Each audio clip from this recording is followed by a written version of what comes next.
Kedar, if you had to Huh. think of 5 women designers over the age of 40 practicing in India today, Over the age of 40.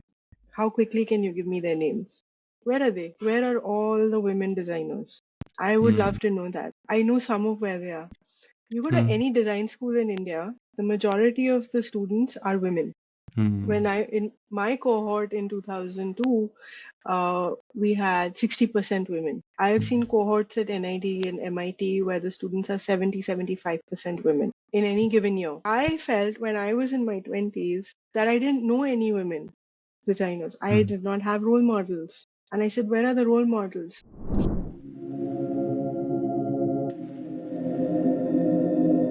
This is Audiogyan, and I am your host, Kedar Nimkar.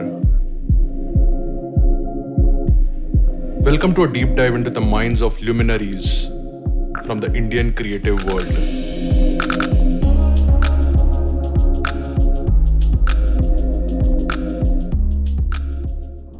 I wanted to start with the first most fundamental question is like, who's a graphic designer according to you?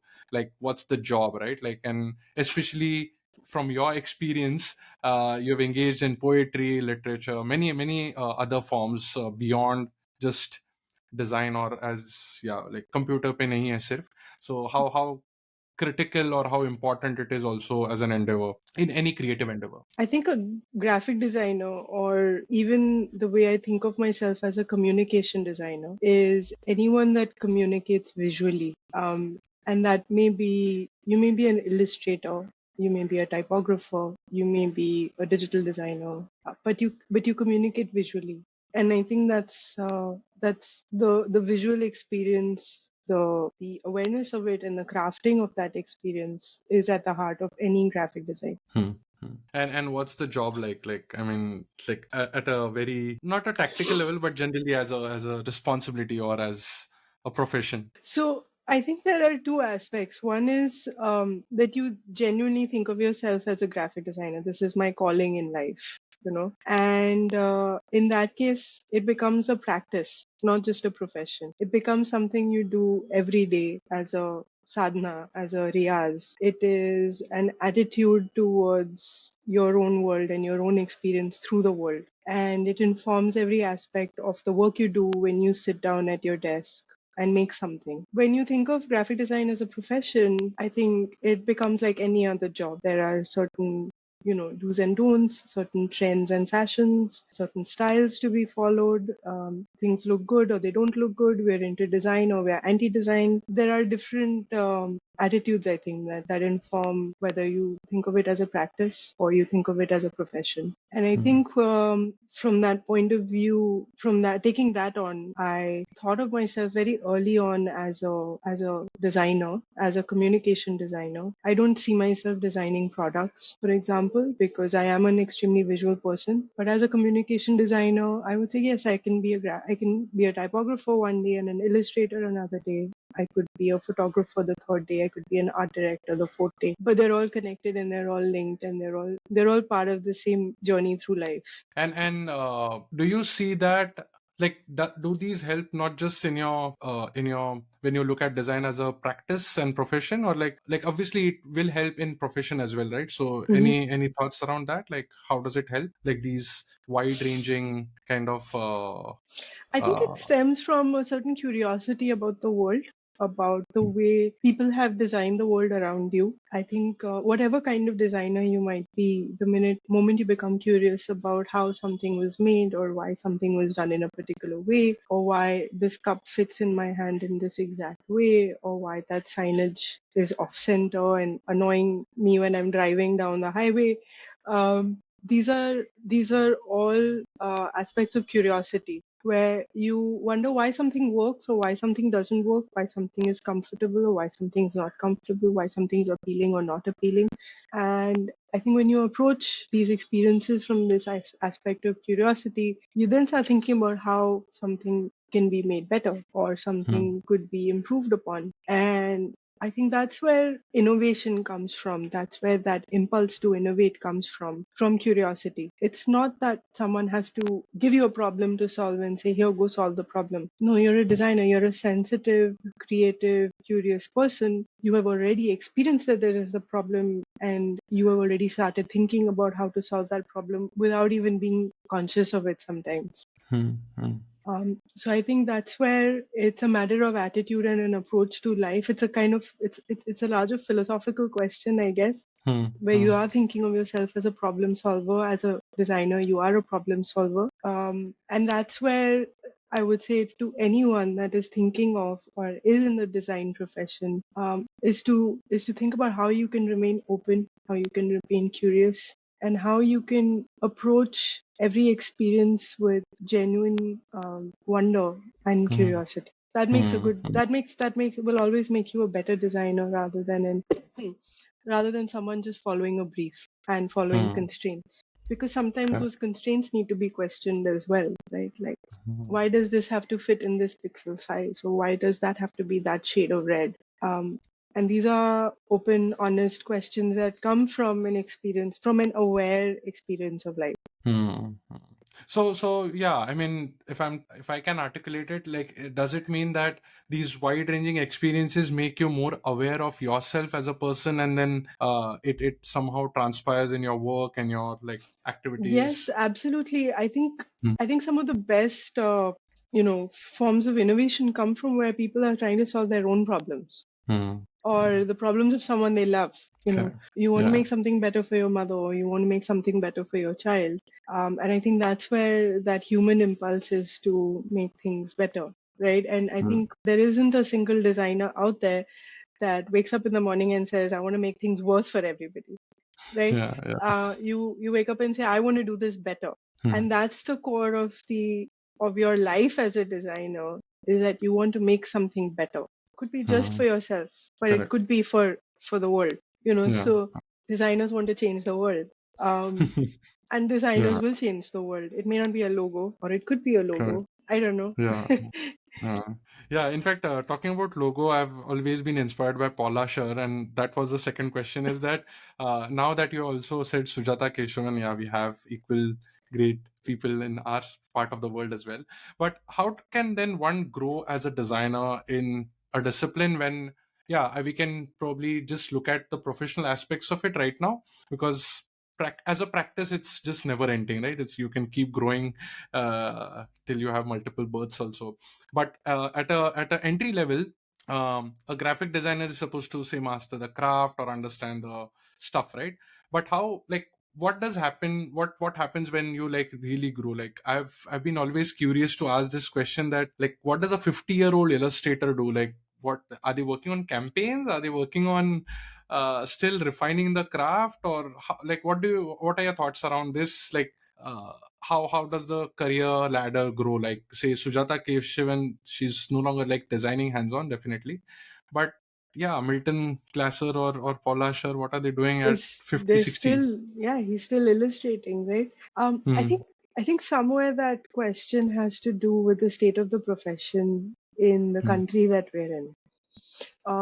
I don't know if design has matured in the last if we say that the profession started with NID's professional education program in 1961, I don't know if I could say the profession has grown as much in the last 70 years in India and has matured in the last 70 years in India as it might have in, say, the United States, where Paula Scher and Milton Glasser still practice. And I think that somewhere that has to do with a quality I referred to earlier, which is impatience. Hmm. We have not seen the patient growth of studios, of agencies beyond a certain point. And there are many factors that lead to this. But if I was starting out today, if I knew someone starting out today, I would tell them to perhaps first get as many different experiences within the world of design first, because design education always lags behind design practice. There is Hmm. always, the profession has moved way beyond what is being taught in any design school on any given day, almost anywhere in the world, not just the country, right? I think that's Hmm. true of any profession. So what do you do as a student, as a new student, as a fresh graduate, you're out of college? What do you do? First, go out and get as many different kinds of experience as possible, because you will find that there are certain aspects of graphic design that you are drawn to more than others. And when you're deciding that, okay, I want to be a typographer, go learn from the best typographers, right? And give it 5 years, 10 years, 20 years. And then you get bored of it and say, no, actually, now I want to be an illustrator. Go be an illustrator. There's nothing wrong with switching those paths. But unless one knows what all of these different paths are, it's very difficult to pick one and commit to it. I think the issue that we see is one of commitment. And that is because people become really super pigeonholed on day one, saying ki, for many different reasons also, right? Like the most lucrative jobs are in UI and UX right now, right? Everyone Yeah. wants that fabulous salary package straight out of grad school. People have loans to pay. Yes, please go do that. You need to, your profession has to pay the bills. It has to put a roof over your head. But at some point you're going to say, I don't want to do this anymore. And how does that feel when you said, I am a creative person, I want to be in a creative profession, and one day you don't feel that spark anymore? Do you quit? Do you say, I'm not going to be a designer anymore? Or do you say, okay, I'm going to go explore being a different kind of designer now? I'm going to go explore a different aspect of my craft now. And I think that flexibility and adaptability, that possibility of changing, that specialization, I think that's really critical. That agility is really critical. And if I could talk to mid-level designers or senior designers who are running studios today, I would say give your team that flexibility to shift, to make those changes and to try different things, because not only will it serve the team in the long run, it will help that person be the better designer that they want to be, and to really find what they want to be. There's so many possibilities that if someone says, okay, I'm just going to do packaging design and this is all I want, this is a blinkered like packaging design like projects that I want to take, you'll be bored out of your skull in 3 years time, because there are only so many biscuit packets out there and there are only so many milk and energy drinks out there. And after a while you're fighting about whether you want 5 almonds on the pack or you want 2 almonds on the pack. Those are not creative discussions worth having after a point. It's not going to keep you energized and motivated. So I think in terms of a profession, I think to think about profession, about career with a sense of agility and with the flexibility to change, but also at the same time with a commitment to the craft. Yeah, I think that commitment is very, very important. But a lot of time, this is first of all very inspiring, because every time I have had this chat with you in the past, you have like opened few more doors for me, definitely. But there's also skepticism, right? Like, because when you're like moving, you have to sometimes start from zero again, right? Yeah, So how do you like it's balance that scary. out? It's so Yeah, scary. It is so yeah. scary. I think millennials, I'm an older millennial, but younger millennials and Gen Z now, I think they have a greater sense of impermanence. They know that things are not going to stay the same. They know that things are changing. And they know that they have to adapt and change with the times.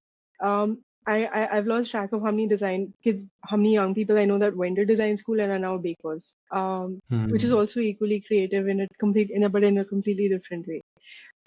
Having said that, I think we have to allow for a certain sense of vulnerability when you say that I don't want to do this anymore, and also as senior designers to give our peers that courage to say that you can change, and that's okay if you want to change, and we're here to support you. I think what I miss the most in design profession in India is that peer-to-peer support system, which I felt very strongly as a student and as a designer in the UK, in London. Before I started the studio, is that there was always a networking event to go to, someone to talk to. Hey, I'm thinking about trying this out. Can I come shadow you in the studio for a couple of days? Yeah, sure, why not? But that openness is not a part of our culture, because there's only so many projects. There's So it the becomes everyone's your competitor. Everyone's out to undercut you. And so that's where I feel that we haven't quite reached that level of maturity as a profession where we can support each other without feeling threatened. Now, Yeah, yeah. how do we change that? I'm not sure how to change. I'm not sure how to change that. Um, but but I know if I had to do certain things today, I would do them differently. So you saw me at the Design Up conference last year. I was there with my son. I said, just because I'm a mother, I'm not going to step away from the design profession. I'm going to show up with my whole self. This is what I am. This is what I'm doing. I'm running a studio. This is the example I want to set. I am a designer. I'm an entrepreneur. I'm a studio manager, but I am also a mother. And you can be all of these things and still show up. And I think for me, that's become an important point when it comes to, talking to younger women, to say that you don't, why are you hiding? Yeah, so you got married, or you started a family, or you're going through a breakup. I don't know, you're at different points in your life. Why are you hiding? um you are a designer, you're a vulnerable person by virtue of being creative and super sensitive and all of these things that make you a really great designer. um Show up as yourself. Be yourself and show up as yourself. Correct. No, it's yeah, as I said, like it's always inspiring. But then, like, can you talk about a little bit of yourself where you're now moving from like a graphic kind of a communication designer specializing in that aspect to more towards, and I've seen like infographics and now it is now trending towards a more art kind of a thing where there's no particular brief but more exploratory and more of expression, also with cyanotype printmaking. Could you talk a little bit about that like now that I'm assuming it's a introspection zone for quite some time, but like you must have observed few points, right? Like moving from a proper practice of paying the bills to now a different exploration. I think as a design student and a design professional in India, we are always taught that design is a service. You do design in service of your client, in service of the brief, in service of your users, and somewhere that creative spark that you have, to make work just for the sake of that work, that takes a backseat. And after working as a professional designer, running a studio for so many years, I found one day that there were so many ideas that I wanted to explore that have no uh, real world use, but they're genuine expressions of all the things I've seen and all the things I've learned in so many years of, looking at the world as a designer. And I want to express those in different ways. It's also an occupational hazard, I guess, that we've been working with artists at Kahani. We work with the arts and culture sector, and we've been doing that for the last 12 years now. Even before that, I've worked within museums, I've worked with arts institutions, and I guess like after looking at so much art, I felt the need to that I felt the joy of having something of my own to say, and I think that's where a more artistic practice comes from now. Having said that, design is still my day job. Yeah, yeah. But and then how does, like, you mentioned about show up as yourself, right? Like, so how does this kind of a trio entity or identity like come into play, and then how does it play out in your work, like you're being a woman, being a designer, being an art person? Does it influence, or have you observed any influence of that in your practice, and which is now I think making a it's all fluid. If anyone asks me on any given day, am I a designer artist poet, or a poet artist designer, or an artist poet designer? It would change on a day-to-day basis. Hmm. A lot of the art practice that I have right now is based in photography, and I'm eternally grateful to 20 years experience in Photoshop to be able to do that practice as an artist as well.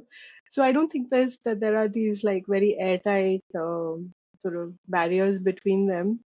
Um, Hmm.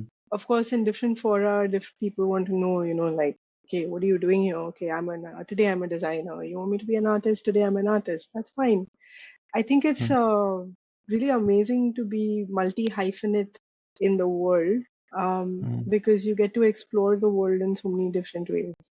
Having said that, I absolutely admire people that commit to one thing in life and stick to it forever. Hmm. But I've Hmm. never been able to do that, and that's just not my personality either. Got it. But yeah, culturally we have been taught, right? Like, if you know, like even what this guy, I think Massimo Vignili said, right? If you can do one thing, you can do anything. Hmm. But as in, if you can design one thing, you can design everything. Uh, and culturally also, we have been like trained in a way to say that ek cheez pakdo, right? Like just go deep into it. So, and perhaps that's the reason why we also have a saying, right? Like you need to know the rules to kind of bend the rules. So to Hmm. understand what Hmm. the subject is, to go deep in the craft, like does Hmm. this switching come as a constraint or come as a barrier to like go deep, No, or it I think enriches? the switching has actually only happened very recently after 20 Hmm. years practice in design, Got it. where sometimes in my head, I kind of tell myself that my entire practice as a designer was preparation for becoming an artist. I Hmm. don't know. Maybe it wasn't, but I think though your whole of your life kind of builds as it goes, right? Hmm. You can be one thing better than other things, right? Hmm. There is one thing that you commit to over other things at any point in time. I don't think that you can have multiple, क्या कहते हैं, एक म्यान में दो तलवारें नहीं बैठती. Hmm. Hmm. You can be master of one thing at a time, which is why I like thinking of each of these as a practice. That I'm not a master of at design or at art or at writing, but I'm practicing everything every day as I go along. Hmm.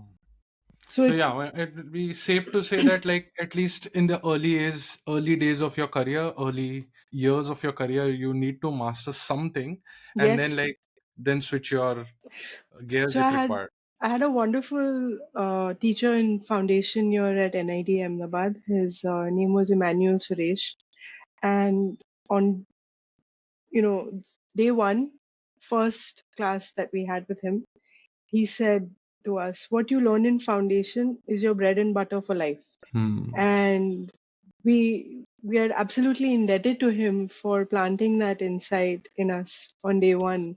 But the principles of color and composition and space and form, these are environmental perception, which was about sort of like perceiving the world around you. Um, we make our living on the basis of that 1 year's worth of study every single day, whether as a graphic designer or a textile designer or a product designer or a UI designer or UX designer, which is to say that that foundation is really strong.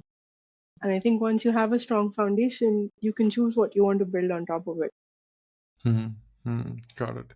Yeah, but just going back to that trio identity, then do you think like there needs to be some underlying thread or underlying kind of commentary, I can say, which It's is it's transpiring in your work? always there. It's always there, not just for me, but Hmm. for anyone else that identifies as, with more than one practice. It is Hmm. always there, whether you choose it or not, whether it is evident to you or not. Uh, Sometimes the outside world can see those threads better than you can when you're in the thick of it. But it's Hmm. always there. It's always there. And I Hmm. think, and going back to that idea that it's informed by your experience, and it's Hmm. informed by your experience of the world around you and how Hmm. you understand or analyze or respond to that world around you. It's always there. Noted. So could you talk a little bit about your underlying thread which you have observed?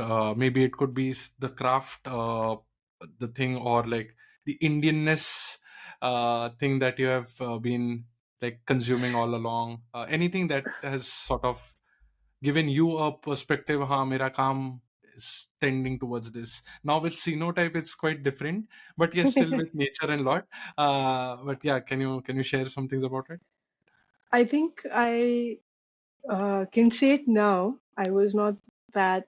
aware when I was starting out as a designer, but I'm quite committed to the craft. You won't hear me talking about strategy very easily, even in a design space, uh, Mm. because that craft is extremely important to me. That something is well made, because when something is well made, it doesn't irritate you. It doesn't bother you. It's well thought out. It's well considered. It's well observed. It's well produced. So all of those aspects feed into craft. And I Mm. think that is the most important aspect of whether it's design or art. That's the most important aspect of work to me as an individual. And I can see that thread now running through all the work that we've done at Kahani over the last 12 years is of craft. Mm. Um, for many people that have seen us working all these years and have experienced some of the projects that we've done, whether as exhibitions or as print communication or as branding, they sense an Indianness uh, in our work, which I think comes from a sense of light and a sense of color that we bring to the work that we do. It's never been a conscious decision. We were conscious that we never wanted to be kitschy, that we Mhm. wanted to be Bollywood, or we wanted to be this pop idea of in what India is and India represents, because India is so incredibly diverse and deep and ancient and still modern at the same time that I don't think any one style can capture that. So Mm. our work doesn't carry that Indian style, but it does have an approach to, I think, craft and um, color and visual experience, I think, that make it Indian. Again, but like, as I said, not consciously, but it comes through our work. It comes through the work that we see and the work that we digest and we visualize and we remember, and we then kind of deploy in our own expressions of things. Mm. Mm. Interesting. In fact, I was watching one interview with BV Doshi, the Hmm. Vitra felicitation thing which Hmm. happened, and Hmm. somebody from the audience asked him that how do I do this?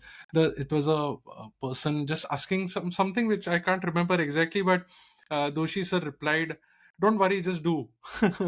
Like don't think, right? So my question was around that since you've been practicing that and now it has emerged, what would you, yeah, as a tip or a advice to young designers, that first just keep doing and it will emerge, or have some conscious thought around it while doing? Because again, we are brewing in a civilization where there is everyone wants an outcome. You know, Henri Cartier-Bresson said you have to take 10,000 photographs before you get that one great picture that you've taken. Hmm. Hmm. I I see the I see it now why he said that. Hmm. And that's where I come back to that idea of practice, of sadhana, which also comes from all our Indian traditions, whether it's yoga or it's music or it's perform or it's dance. Um, you learn and learn and learn and learn, and you perfect and you perfect and you perfect, and one day you reach a point where you can break what you've been taught and render that rag in a way that no one else has rendered before you. But Hmm. it takes that much practice to do that thing differently. Yes, what do we have today? We have an incredible amount of exposure. We Hmm. have so much. If you're a graphic designer, there is so much visual material around you. We didn't have that. We had, I think, the amount of material I consume in a day today is what I would have consumed perhaps in an entire semester or an entire year as a design student. Hmm. It's incredible. Like if 20-year-old me could see what I see today, my mind would have exploded. Really. Yeah. Um, so where does your sense of personal practice and your own identity come from as a Hmm. designer? By going in depth, by practicing that one thing with depth, because the world will give you breadth. You can Hmm. the world will give you breadth. What the world cannot give you is depth. You have to find that depth for yourself. So if you want to be that architect, you have to travel this country, travel the world, look at architecture, sensitize yourself to it, learn about it, feel it, experience it, physically experience it, sit in the, in the garbhagraha of a mandir, and feel how that sounds in your ears, to know what it is that you identify with, what resonates inside you. Hmm. And I think that's where we have to be patient. But where we Nice, have to nice. be impatient is about making work. When Hmm. you're absorbing, you got to be patient. But when you're making, just make. Keep making, Hmm. keep practicing, keep doing it again and again and again, and do the same thing, do different things. You want to do draw that one face 50 times, or you want to draw 50 faces one time. Every one of those things will make you a better designer. There's no Hmm. right or wrong to that. So Brilliant. it you have to find that balance. Hmm. Wow. uh, Yeah. In fact, I feel bad that after listening to so much of BV Doshi in his talk itself, he said that a lot of people talk about Indore, low cost housing, but how many people have actually gone there and seen my work? Yeah, Yeah, it's very, very important. Yeah. absolutely. Hmm. Absolutely. I mean, Hmm. as a student, and I think that's one of the great gifts that we have today, that we can travel, right? We can travel and experience architecture. We can travel and experience art. We can travel and experience dance and music, and we have the whole world at our disposal today. And it's Yeah. possible in ways that it was not possible 50 years ago.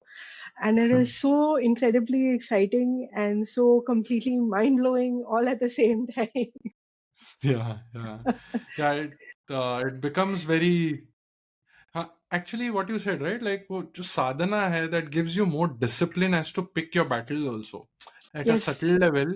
Otherwise, you're just all over the place. I'm realizing this now, and with Audiogyan also, I think somebody was saying that now you should change gears and like think of something bigger and stuff like that. And I said, dude, like, hang on, it's probably 8 years that I'm doing this. This is the seventh year, so technically 4 years of graduation or whatever post grad. I'm still like in my internship days while it's podcast, right? So it's a long way, and I think one has to be at it. Great. Um, I wanted to change topic slightly and talk about uh, does the work आजकल like बहुत हो रहा है, right? Your work should be seen and it should create impact and stuff like that. So where are you on this? Like, does art or any kind of work that you do need to have a social impact, or any kind of impact apart as a practice also, like profession obviously you are like impacting for your client or I bringing don't impact for your think, client. I Hmm. don't think, so yes, as you said, with design, yes, your work has to have impact. Hmm. Because it has to respond to certain constraints and needs and certain demands and certain economics. Yeah. With art, no, that is not your responsibility as an artist. Your Hmm. responsibility as an artist is to respond to the world around you and to express what you see, what you experience, what you want to say, the best way that you can say it. Hmm. And whether people respond to that is not in your control at Hmm. all. People say modern art मुझे समझ में नहीं आता.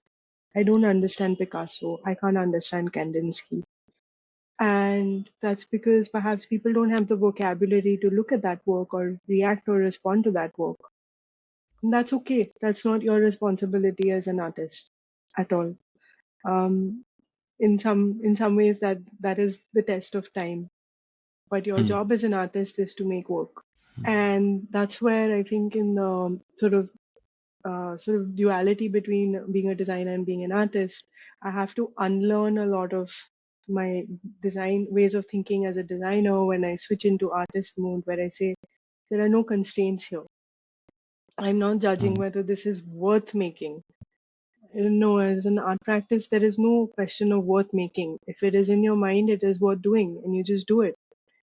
Hmm.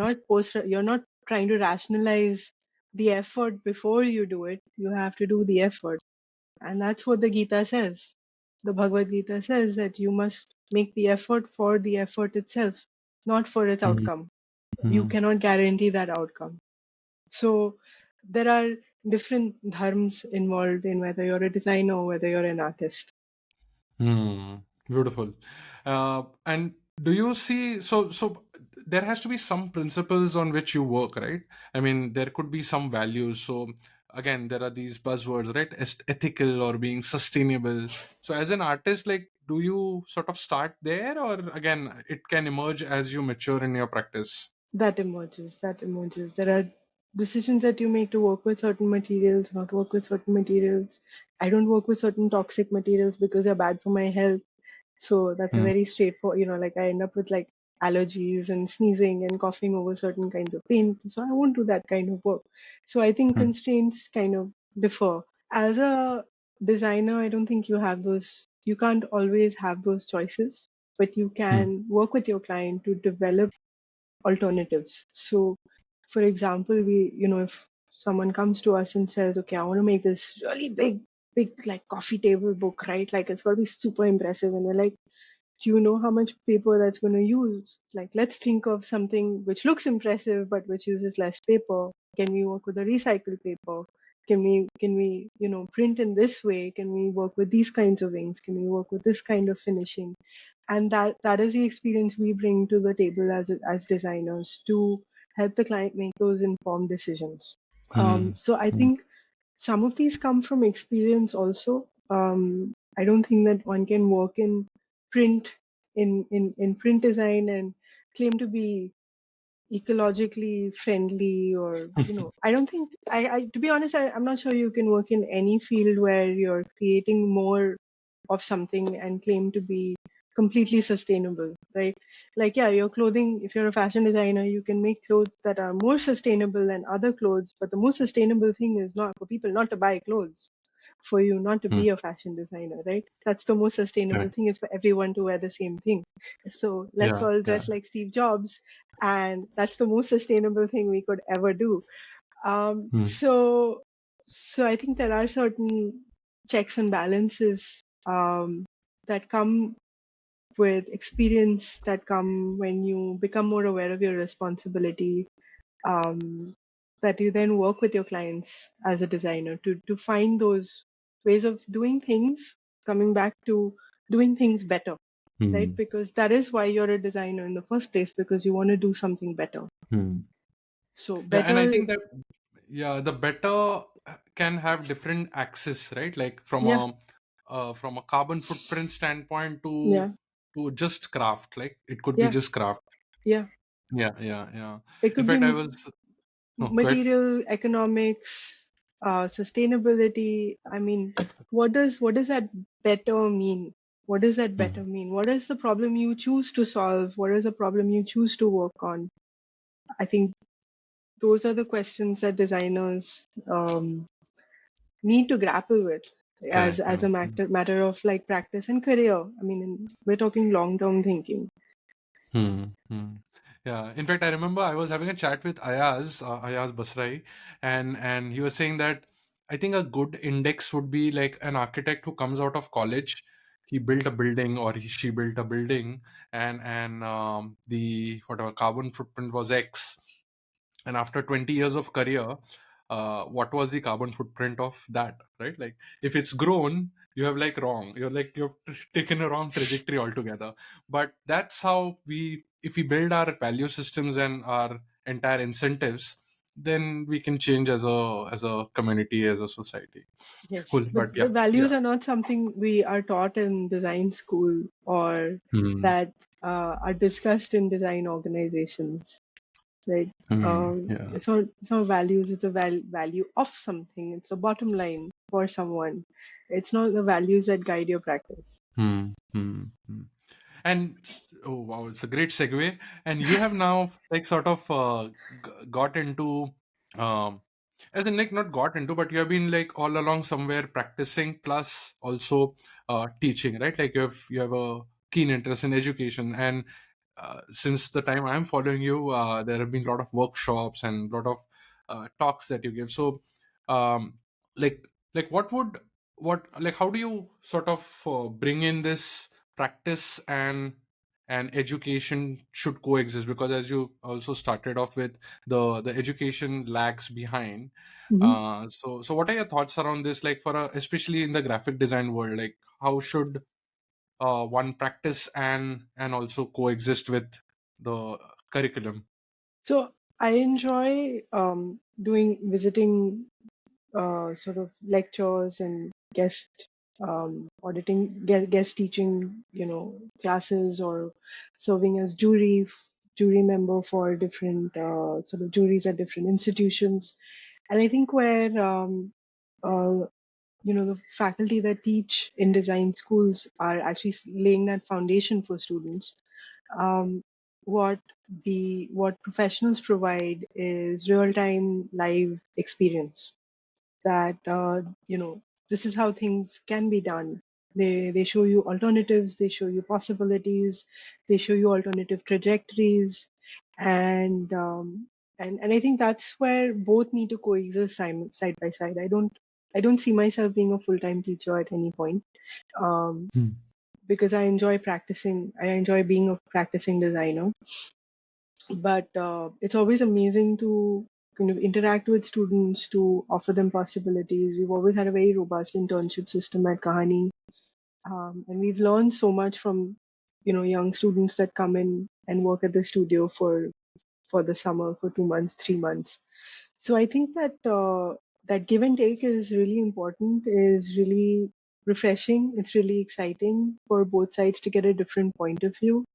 And I enjoy sharing my process and things that I've learned. In terms of the alternative photography practice that I have, a lot of it I have taught myself. So it's a matter of great joy to share it with other people that are curious about the process and want to try things themselves. And I Hmm. always make great friends at workshops and we stay in touch after. So it's a great way of, I think, building a community around what you do as well as a professional. When you share your work, it's kind of expanding that community around what you do, Hmm. Hmm. Okay, since which is what you're doing here at Audiogyan. correct, correct. Now I'm going to take this off script question right now, because now I have you in front of me. Like what does happen in internship? Because if I have to apply, like what exactly? Because the kind of varied interests that you have and your team would have, I'm very curious to know, like how does kind of the internship thing play out? Internships are always design internships at Kahani. Many No, times but like people, you'll be exposing to a lot of things, right? It's not just aake yeah, ye. there's हाँ. everything going on at the studio. So, you could be a potential student intern could be helping prepare a presentation one day, doing visual research on something the next day. Interns always love working on our Storycity projects. So most people that have interned with us have either done one whole project themselves. Some of them have come back later to expand on the project that they started, but almost everyone has worked on a major Storycity project as part of the internship, which involves, and I think the Storycity publications that we have at Kahani are a really great way of looking at this idea of design as authorship. How, as a designer, you're the author of something. So we say, okay, this year we want to think about Art Deco architecture in Mumbai. As a team, we'll all sit down and say, okay, we want to think about art. Okay, what aspect of Art Deco? Then, everyone will have their own ideas. Okay, we all kind of agree on this. And then the person or people that are interning with us will then go and do the primary research, because we would have already had some idea about it at the studio, but they'll go and do their sort of research. They'll do a field visit, walk around the city, see what they're interested in, and then they come back, and then we start working with them. So as the editor, and I start working with them on how we do the text research, how we do visual research. We start building it out as a design project and a writing project at the same time, and kind of like by the end of a few months, we have a complete Storycity publication ready. So Hmm. while the other projects vary at the studio on a typical summer internship, there's always one Story City project that will run through that summer. Nice, nice. Yeah, actually, और एक सवाल है उसी पे, is that what happens is, um, when you know a little bit because of your practice and years of experience, somehow you tend to talk in more philosophical terms, or at least you get the abstract of it, or you know the essence of it, right? While I genuinely recognize, मतलब मैं कुछ बोल रहा हूँ and the intern or like the junior person is talking about, हाँ लेकिन ये save as कौन से folder में करूँ, right? Yeah, Like, so yeah. how do you navigate this like world? We are also tech support with our team. Uh, no, you know, No, you know what I we mean, have, right? Like sometimes it could be just a lasso tool, which is like, yeah, it could be from a lasso tool to like anything very, very but trivial, that's, but can be yeah. very, very true for that person. So because we're a small team, everyone pitches in on everything, right? So any query that anybody has, like someone will show up and say, "Hey, let's like, okay, I'll show you how to do that, or I'll show you how to do that." And actually, that's the Hmm. way I learned at NID also. We didn't have computer classes where someone was saying, "Aaj Photoshop sikhayenge, aaj Illustrator." Nahi, like you go to the computer lab, think of a project and figure it out. Like it's not an assignment. You have to figure out how you want to learn something. I don't like go to your senior and say, "Excuse me, how do I select how do I select in Photoshop?" You know, and that's how we Hmm. learned. That's how we learned. But I think that peer-to-peer learning is really important, and I think that's something we missed tremendously during COVID, when everyone was Hmm. working remotely, was peer-to-peer learning. Today Hmm. I would just as easily ask my team, how do I do that? How do I do Hmm. something on a given software? Hmm. Because they may be more up to date on the newer features than I am. Like after you've Hmm. been doing Photoshop for 20 years, like they suddenly change everything around and you're like, you don't know where anything lives anymore. But I think that Hmm. um, I think it also comes from the same teacher that I had in foundation, Suresh, who on day one, right after he said everything you learn, in foundation is your bread and butter for life. The second thing he said is call me Suresh. If you call me sir, I will not respond. Hmm. And we found that extremely uncomfortable as 17-year-olds in this classroom of this like great hallowed institution. He said, we are all equals here. Hmm. I am not faculty, you are not student, we are all equals here. So, barring the director, who was not a designer, we called every single member of faculty by their first name in NIT. Oh, So, whether it nice. was Mr. Vikas Satwalekar, God bless him, who was close to retirement at the time, or SM Shah, or Mahendra Bhai Patel, we were all on first name basis, whether we were 17 or we were 70. And I think Hmm. that sense of respect for the fact that we're all learning, we're constantly learning, and we have much to learn from each other. I think that goes to the heart of uh, a good design studio or good design Hmm. culture or any kind of creative culture. No one knows more than anything. We are not in that sense, we're not in the Japanese system of a master craftsman sensei to whom we must bow, but we are all Hmm. learning from each other instead. So I think Hmm. that um, that's one of the joys of running an independent studio, is that you get to shape culture, the studio culture in that way. Hmm. Yeah, it's very empowering when you like generally like a lot of good TED talks on education generally speak about this important pillar, that there's no somebody who's standing on a podium and then Yeah, there are students down. That shouldn't be there. It's a, absolutely. yeah. Cool. Two last questions. One is more of a, yeah. Again, I'm just going to circle back to advice or tips that you have for young Indian designers, especially with the world of Instagram and showcasing the opportunities or the avenues to showcase work has just gone up crazy, right? And people are chasing probably just number of followers or views, right? And in that entire noise, how can you make your work stand out, or is it even required, or like, or how can, like, what would be When your you're sort of just suggestion when there? you're when you're just starting out, why does that matter? Is what I would ask. Um, Hmm. unless you are 100% sure that you're going to follow an independent practice, right? Hmm. You're going to be a solo bird flying for the rest of your life, and you are willing to take that risk. and you want to kind of prove yourself as soon as you can.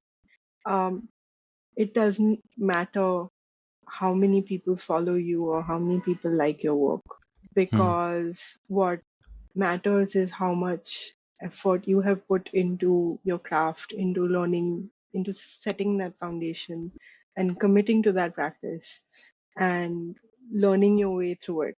And I don't think that you can genuinely and authentically commit yourself to your craft if you're always worrying about how many people like it, because the some of it, like some random algorithm decides how many people even see your work, right? Hmm.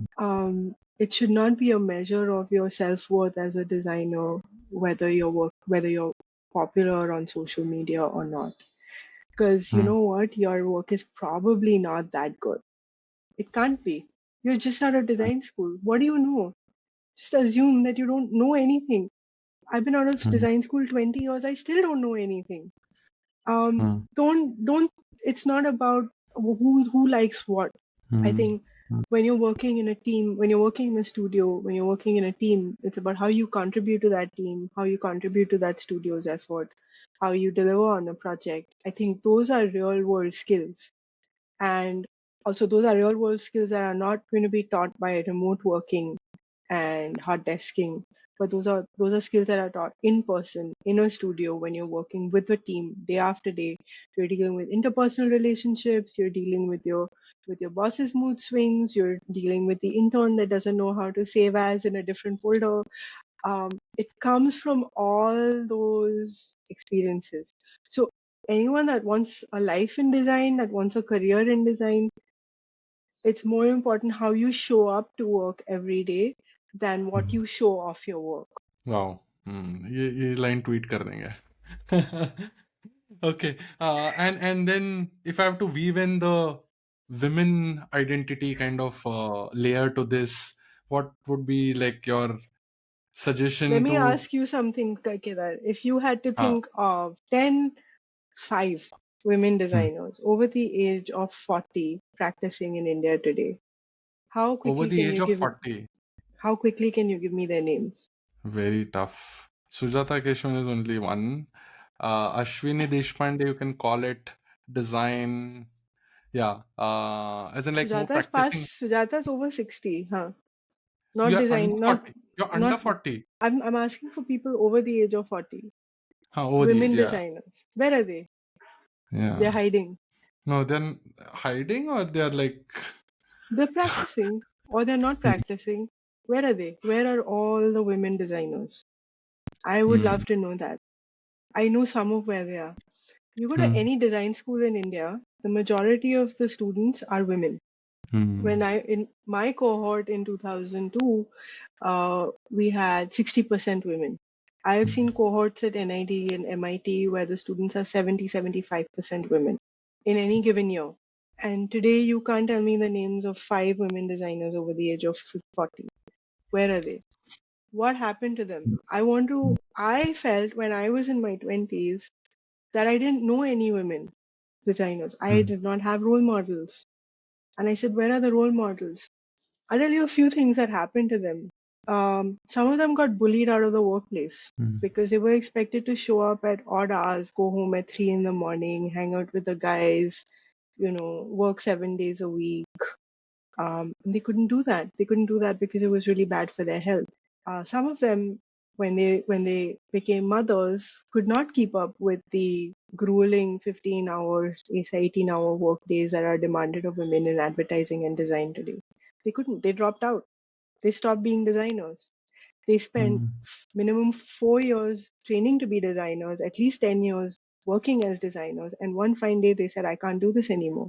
So what advice do I have for women designers? Don't stop. Don't Hmm. stop and don't hide. Whatever your stage in life, whether you get married, you have kids, you don't have kids, you're going through a breakup, you're not married when your parents said you should be married, don't stop. Don't stop doing the work that you love doing. Don't hide the person that you are. The world is so big today. You can work, you can freelance, you can work remotely, thank God for the one outcome of the pandemic, that people are comfortable hiring designers over Zoom now. So I know so many women that are working as designers from home while caring for a family at the same time. This was not possible 4 years ago. February 2020, this was not possible. Yeah. Today it is possible.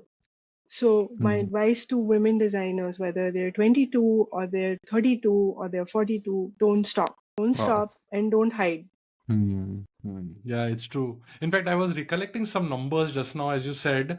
Um, I think Indian labor force, women labor force participation is not even above 30%, which is No, kind it's not even of, 20%. It's fallen. Urban women labor workforce participation is some 19 or some oh, 21%. It's actually oh fallen in the God, last 5 years. God. Okay, that's And one. that's And that's the general workforce, huh? That's not yeah, like, ये तो niche hai. That's why I wanted to follow up with the second number. And I think somebody did a survey, I think 2 years ago or 1 year ago. And within the UI UX world, I think 93% are men.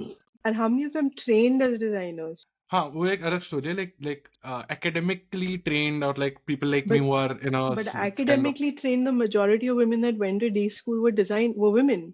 hmm, yeah it's So why do they stop? And I mean, yeah, okay, it's a man's world, but aren't you bored of your stupid like men jokes all the time, like just working with other men?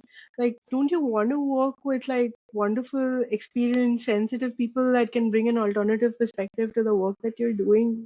I hmm, mean, come on, there's like 50% of the world is women. You don't want to design for them?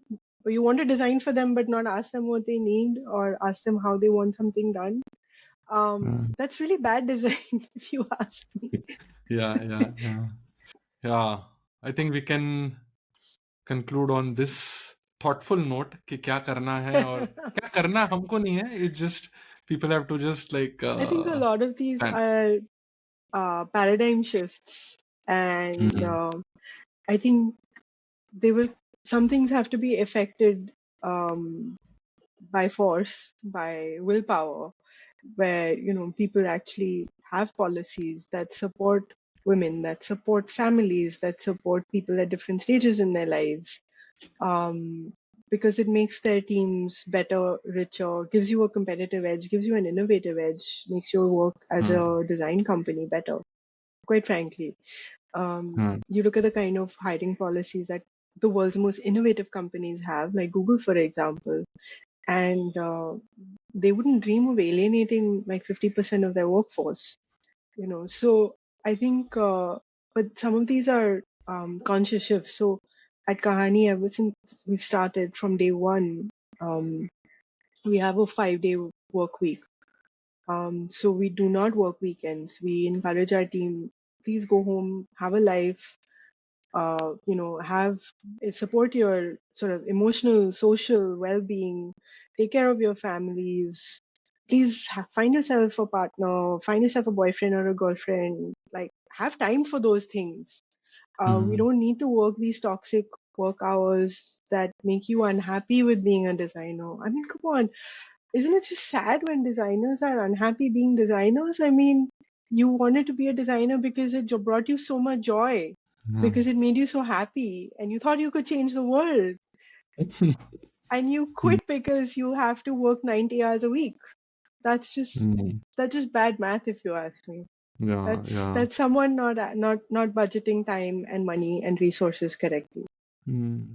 In fact, like I have now moved to Singapore, and it has given me a very different perspective of employee and employer relation. Right here, there Hmm. is good work-life balance, and in fact, in Malaysia, Indonesia, and certain Southeast Asian countries, and I'm sure it will be very true for other parts of the world, that if you're on a maternity leave, no matter how kind of yeah, for a lack of a better word, no outcome of your work, still if you come back from a maternity leave, the labor law says that you can't be fired for 1 year. Now that's a mandate top down, right? Like, but nevertheless it gives an opportunity at least that person to like do some good work in the 1 year, balancing out the motherhood and those kind of things. So yeah, I think there needs to be some shift in Any actually some any shift in multiple levels. I think any woman designer you talk to, she will tell you that that any woman designer that's a parent will tell you that becoming a parent made them a better designer, without Mm. exception. Ask Yeah. anyone, because you Empathy. see the world. Empathy, that's where empathy comes from.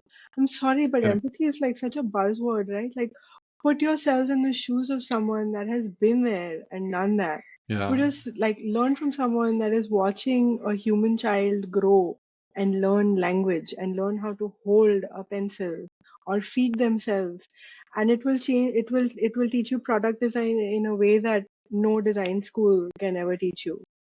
Yeah. Yeah. True. So I think we're losing out on a huge range of human experience, um, by excluding or not having positive policies and practices that support a huge range of a whole age group of women. Cool. I think we can conclude. Anything else you want to add to this very very inspiring No, I conversation think we so could far keep from the talking. 80s? I think we could keep talking, but let's. Cool. Okay.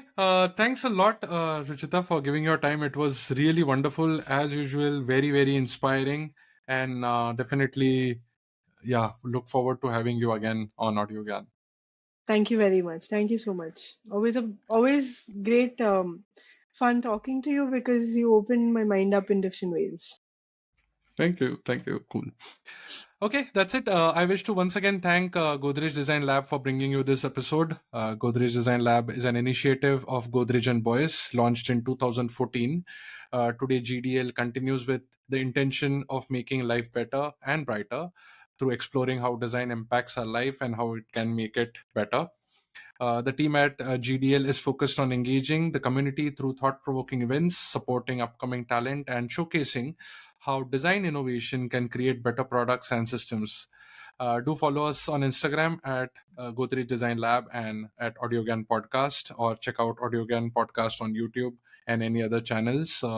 Ruchita, you want to have a plug? Anything like you're hiring this summer? Any? Internships are already full, but thank you. No, thank you. We don't post very often on social media, but thank you for supporting our work at Kahani, and thank you for having me back here. Awesome. Thanks. Take care. Bye.